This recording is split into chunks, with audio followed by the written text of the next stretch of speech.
Voici les endroits de la planète où sévissent les volcans et les tremblements de terre. La Terre semble avoir été assemblée par le docteur Frankenstein en personne, mais il ne s'agit pas de suture. Ce sont les blessures d'une planète qui se déchire, qui saigne, ou qui, par endroits, se fracasse et s'autodévore. C'est au niveau de ces coutures que se produisent l'immense majorité des tremblements de terre et des éruptions volcaniques.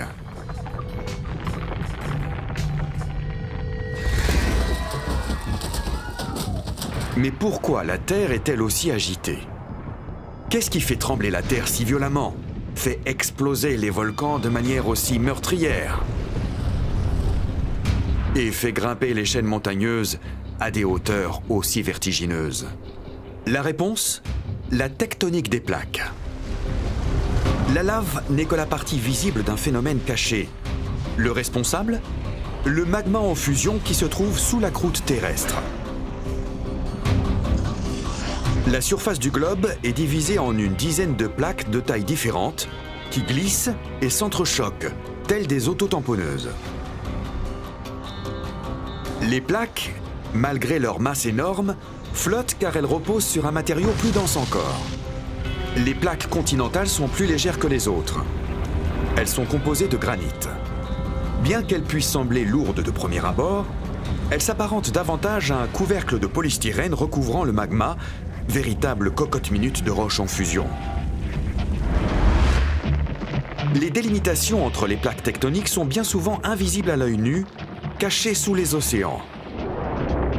Mais grâce aux satellites et au sonar, nous connaissons désormais leur emplacement et leur dimension. En vidant les océans, nous découvrons une longue dorsale où la Terre se déchire et donne naissance à certaines des montagnes les plus hautes de la planète.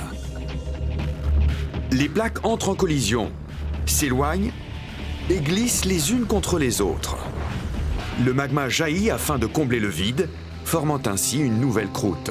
Ce suintement sous-marin est à l'origine de ce que l'on appelle des pilolavas, ou de la lave en coussin.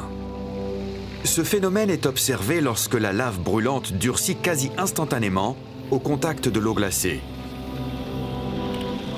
Le coussin s'allonge au fur et à mesure que la lave jaillit. Certains coussins éclatent lorsque la pression devient trop forte. Les cheminées fumantes qui jalonnent la dorsale sont tout aussi spectaculaires. L'eau qui s'est infiltrée dans les fonds marins est chauffée par le magma en fusion et remonte à la surface sous forme de bulles. Au niveau des cheminées hydrothermales, l'eau peut atteindre une température de plus de 350 degrés. Leur panache projette des particules à des centaines de kilomètres de distance et libère des minéraux capables de sculpter des cheminées pouvant atteindre 55 mètres de haut.